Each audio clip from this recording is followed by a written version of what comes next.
తులవారికి కనుక చూసుకున్నట్లయితే ప్రధానంగా తులారాశి వారికి మీకు 6వ భావంలో మీ భాగ్య వ్యయాధిపతి అయినటువంటి బుధుడు 6వ భావంలోకి వెళ్ళి శని కుజుల మధ్యన ఉంటున్నాడు. కాకపోతే క్రూర గ్రహాలు 6వ స్థానంలో ఉంటే చాలా మంచిది. కాంపిటీషన్ రిలేటెడ్ కొన్ని గొడవలకి కానివ్వండి, ఒక కేసుల విషయంలో కానివ్వండి, ఏదైనా సరే శత్రువుపై జయానికని ఇస్తుంది. అయితే ఇక్కడ ఈ కుజుడు కూడా మనకి మే 12 నుంచి సప్తమంలోకి వెళ్తాడు. ఏప్రిల్ 9వ తేదీ నుంచి ఒక 27 రోజుల పాటు ఈ బుధ ప్రభావం ఉంటుంది ఎంతైనా కూడా.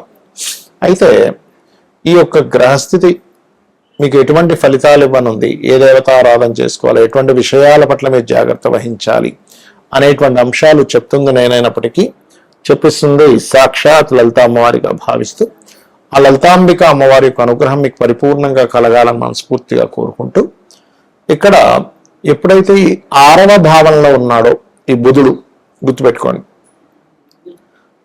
శత్రుస్థానము, రోగస్థానము, గొడవలకి అప్పులకి కారకుడు. కాబట్టి ఏంటంటే ఇక్కడ తండ్రి గారి ఆస్తి విషయంలో, తండ్రి గారి ప్రాపర్టీస్ ఉంటాయి ఆ విషయంలో, లేదా మీరు ఎవరికైనా సరే ధనం ఇవ్వడం ద్వారా శత్రుత్వాలు ఏర్పడుతుంటాయి. ఒక్కోసారి చూడండి, మనం అరే మన వాళ్ళే కదా అని సహాయం చేస్తే దాని మూలంగా అనవసరమైనటువంటి శత్రుత్వాలు ఏర్పడతాయి, గుర్తుపెట్టుకోండి దాని మూలంగా.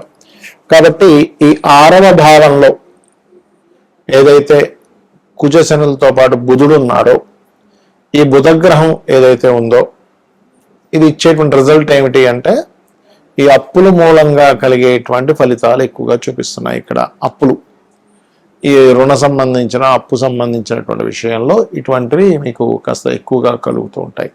కాబట్టి అప్పులు ఇవ్వడం, తీసుకోవడం, ఎవరికైనా రుణం ఇవ్వడం, అందులో ముఖ్యంగా మీ యొక్క తండ్రి ఆస్తి పేపర్లు పెట్టి అప్పులు తీసుకోవడము, మరియు అదేవిధంగా కాస్త 12వ స్థానం అంటే విదేశీ స్థానం, సో విదేశాలకు వెళ్ళే విషయంలో, ఇన్వెస్ట్మెంట్ చేసే విషయంలో, లాంగ్ జర్నీ చేసేటువంటి విషయంలో అనవసరంగా ఒక్కోసారి చూడండి, మనం ఏదో ఒక మంచి మాట మాట్లాడినా ఒక్కోసారి మన కమ్యూనికేషన్స్ వల్ల ఒక్కోసారి గొడవలు వస్తూ ఉంటాయి.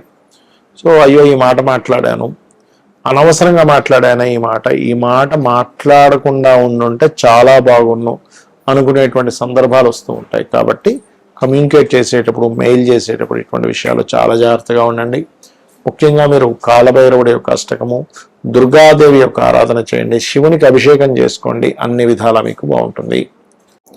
మరి ఈ యొక్క బుధుడు యొక్క ప్రవేశం మూలంగా ఏప్రిల్ 9వ తేదీ నుంచి ఒక 25-27 రోజుల పాటు ఉంటే ప్రభావము. దాని తర్వాత మే 12 నుంచి కుజుడు అగ్నితత్వ రాశుల్లోకి వెళ్తున్నాడు. ఇప్పుడు ప్రస్తుతం శనితో ఉన్నాడు, మే 12 నుంచి అగ్నితత్వ రాశుల్లోకి వెళ్తాడు. దీని మూలంగా దేశకాల పరిస్థితుల్లో ఎటువంటి ఫలితాలు ఉంటాయి, మరి మీకు జాతకం తెలియదు, అయినా సరే మీరు ఎటువంటి విషయాల పట్ల జాగ్రత్తగా ఉండాలనే విషయాలు తెలుసుకుందాం.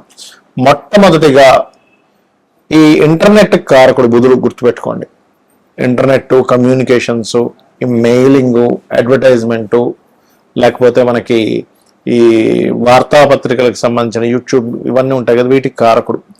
కాబట్టి ఈ రంగాల్లో ఉండేటువంటి వారు ఈ యొక్క రంగాలకి, ముఖ్యంగా ఇంటర్నెట్ సంబంధించిన సేవలకి, కమ్యూనికేషన్ రంగాలకి, సాఫ్ట్వేర్ రిలేటెడ్ సంబంధించిన రంగాలకి ఇబ్బంది వస్తుంది. దీనివలన గుర్తుపెట్టుకోండి, పాయింట్ నెంబర్ 1. ఇక రెండవది ఏమిటి అంటే ఇక్కడ ఈ బుధుడు పరివర్తన యోగంలో గురువుని తెస్తున్నాడు మీన రాశిలోకి. ఎప్పుడైతే గురువుని తెస్తున్నాడో, గురువు మనకిది ఎండాకాలము, రాబోతున్నటువంటి ఎండాకాలము, దీని మూలంగా ఏంటంటే విపరీతమైనటువంటి ఉష్ణం ఇంకా పెరుగుతూ ఉంటుంది. రన్ మీరు మే వచ్చేసరికి ఇంకా ఎక్కువ అవుతూ ఉంటుంది. అప్పుడు ఆ మే వల్ల ఎక్కువ ఉష్ణం వల్ల కలిగేటువంటి ఫలితాల్లో కొంత కూరగాయలకి కూడా ఇబ్బంది వస్తూ ఉంటుంది. అందులో ముఖ్యంగా టమాటా లాంటి పంటకు కూడా కొంత ఇబ్బంది వస్తూ ఉంటుంది, గుర్తుపెట్టుకోండి. అయితే ఇక్కడ ప్రధానంగా వాటికంటే కూడా ముఖ్యంగా మామిడి పళ్ళు, అరటిపళ్ళు మరియు అదేవిధంగా ఆకుకూరలకు కూడా ఇబ్బంది ఉంది. కాబట్టి ఈ యొక్క రైతులు కొంచెం ఈ ఏప్రిల్, మే, జూన్ ఈ మాసాల్లో కొంత జాగ్రత్తగా ఉండాలి, గుర్తుపెట్టుకోండి. అయితే జూన్ వచ్చేసరికి ఇంక మీకు ఇంకా తీవ్రంగా ఉంటుంది అనుకోండి. దాని తర్వాత ఒకవైపు ఎండలు వస్తూ ఒకవైపు వర్షం కూడా కలుగుతూ ఉంటుంది. అయితే ఇక్కడ ఈ బుధుడు జలతత్వ రాశుల్లో ఉన్నందుకు జలంలో తిరిగేటువంటి షిప్స్ ఉంటాయి చూసారా, మనకి కొన్ని ఆ షిప్స్కి నావిగేషన్ అనేటువంటిది మిస్ అవ్వడం, బుధుడు నావిగేషన్స్ కూడా కారకుడు. అంటే మనం ఎటు వెళ్తాము, ఏంటి, ఎలా ఉంటుంది అనేటువంటి వాటికి కారకుడు. ఈ నావిగేషన్స్ కూడా మిస్ అవ్వడము, ఈ ఎయిర్పోర్ట్స్ దగ్గర లేకపోతే మన ఈ ప్రయాణం చేసేటువంటి ఫ్లైట్లు సంబంధంగా కూడా కొంతవరకు ఇబ్బంది రానుంది ఈ యొక్క సమయంలో. ఎందుకంటే వాయుతత్వ రాసుల్లో ఉండేటువంటి గురువు బుధుడితో పరివర్తన యోగం వల్ల మరలా మీకు ఇక్కడ ఈ యొక్క శని కుజులతో సంబంధాలు ఉంది. కాబట్టి ఫ్లైట్లు నడిపేవారు, ఫ్లైట్లు నిర్వహించేవారు, లాస్ట్ టైం కూడా మనం చెప్పుకున్నాం. అప్పుడు ఒకసారి మనకి 1200 ఫ్లైట్ల దాకా ఆగిపోయి చాలా ఇబ్బంది అయింది చాలా మంది ప్రయాణికులు. కాబట్టి ఇప్పుడు కూడా కొంచెం ఈ బుధుడి యొక్క ప్రభావం వల్ల ఇటువంటివి ఉంటాయి. అదేవిధంగా మరొక విషయం ఏంటంటే షేర్ మార్కెట్ ప్రధానంగా, ఎందుకంటే బుధుడు షేర్ మార్కెట్కి కారకుడు అండి. అయితే ఈ షేర్ మార్కెట్ విషయంలో కూడా ముఖ్యంగా 4 రాసుల వారికి మరింత ఎక్కువ ఇబ్బంది ఉంది. ఎవరెవరు అంటే వృషభము, సింహము మరియు వృశ్చికము, కుంభము. ఈ 4 రాసుల వారు షేర్ మార్కెట్ రిలేటెడ్ సంబంధించినటువంటి అంశంలో చాలా చాలా చాలా జాగ్రత్తగా ఉండాలి. కాబట్టి ఈ యొక్క అంశాల్లో ఇప్పుడు నేను ఏవైతే అంశాలు చెప్పానో ఈ యొక్క అంశాల్లో చాలా జాగ్రత్తగా ఉండాలి ఇప్పుడు ఉన్నటువంటి గ్రహస్థితి రీత్యా చూసుకుంటే. మరియు మరొక విషయం ఏంటంటే ఇప్పుడు మనకి చాలా మంది ఏమనుకుంటున్నారంటే ఈ సీజ్ ఫైర్ అవుతుంది కదండి, ఈ సీజ్ ఫైర్ అంటున్నారు కదా, ఆగిపోద్దాం అనుకుంటున్నారు. కానీ ఆగదండి. యుద్ధం అనేటువంటిది ఎలా ఉంటుందంటే ఒకవైపు సీజ్ ఫైర్ ప్రకటించినట్టే ప్రకటిస్తారు, 1 రోజులు 15 రోజులు అని. మళ్ళీ ఇంకోవైపు చూస్తే ఎక్కడో బాంబు పడుతూ ఉంటుంది. అంటే పూర్తి స్థాయిలో ఆపరు, ఏదో ఆపినట్టుగా అనుకోవడం, మళ్ళీ వెంటనే ఇంకో బాంబు వేయడం, లేకపోతే మళ్ళీ ఇంకోటితో ప్రశంస రావడం, తద్వారా మళ్ళీ. అందుకని నేను చెప్పేది ఒకటే, అమెరికా కంట్రీస్లోని లేకపోతే ఇరాన్ కొన్ని ముస్లిం కంట్రీస్లో ఉండే భారతీయులు వీలైతే కొన్ని నెలలు కొంతకాలం పాటు ఇవన్నీ చల్లారే వరకు కూడా మీకు వీలుంటే ఇండియాకు వచ్చేసేయండి నా మాట విని. ఎందుకంటే ఇక్కడ ఉండేటువంటి గ్రహస్థితులు మనకి ఈ సంవత్సరం నవనాయకులు అంటారు. అంటే రాజు, మంత్రి, సేనాధిపతి, శస్యాధిపతి, అర్ఘ్యాధిపతి, మేఘాధిపతి అని ఇలా ఉంటాయి. ఇందులో ఈసారి మంత్రి కుజుడైనందుకు ఈ యుద్ధ సంబంధించినటువంటి విషయాలు అనవసరంగా పడుతూనే ఉంటారు. ఎందుకంటే ఒరిజినల్గా అయితే మనం ఎవరూ కూడా యుద్ధం రాకూడదనే కోరుకోవాలి మనస్ఫూర్తిగా. కారణం ఏంటంటే యుద్ధం వల్ల ఎవరికి లాభం లేదు, నష్టం తప్పితే.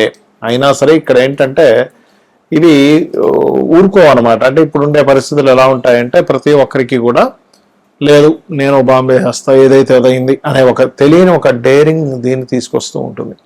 కాబట్టి ఈ మే 12 నుంచి ఇంకా కుజుడు ఓన్ హౌస్లోకి వెళ్తాడు. ఇప్పుడు శనితో ఉన్నాడు, అది గ్రహ యుద్ధంలో ఉన్నాడు. ఇక యుద్ధం అయిపోయి చల్లారిపోద్దాం అనుకుంటాం, కానీ అలా కాదు. ఇక్కడ ఏమవుతుందంటే ఎప్పుడైతే ఈ యొక్క బుధుడు ఈ కుజుడు ఓన్ హౌస్లోకి వెళ్తున్నాడు, ఇది ప్రభావం చూపిస్తూ ఉంటుంది. మరి జాతకం లేని వాళ్ళు ఏం చేయాలి, జాతకం తెలియని వాళ్ళు ఏం చేయాలి అంటే నవగ్రహాల్లో ప్రత్యేకంగా కుజ, బుధ, శని గ్రహాల దగ్గర దీపారాధన చేయండి. కాస్త గోశాలలకు వెళ్ళి గోవులకి బెల్లము, క్యారెట్స్, గోంగూర లాంటివి తినిపించండి. చండీ వినండి.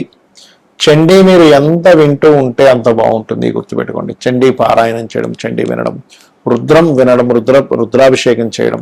ఇంటి నుంచి మీరు బయటికి వెళ్ళేటప్పుడు కొన్ని సరిహద్దు ప్రాంతాల్లో ఉంటూ ఉంటారు, లేకపోతే కొన్ని దేశాల్లో చాలా ఘోరంగా ఉంది పరిస్థితి. అలాంటి దేశాల్లో ఉండేటువంటి వారు కాస్త మీరు ఇంటి నుంచి బయటికి బయలుదేరేటప్పుడు మీ యొక్క ఇష్ట దైవాన్ని మనస్ఫూర్తిగా తలుచుకొని అమ్మ నువ్వు ఉన్నావు, నువ్వే నన్ను రక్షిస్తావనే బలమైన నమ్మకంతో బయటికి వెళ్ళిరా. అంటే అప్పుడు ఏమవుతుందంటే ఎటువంటి ఇబ్బంది మీకు కలగకుండా ఉంటుంది. శ్రీమాత్రే నమః.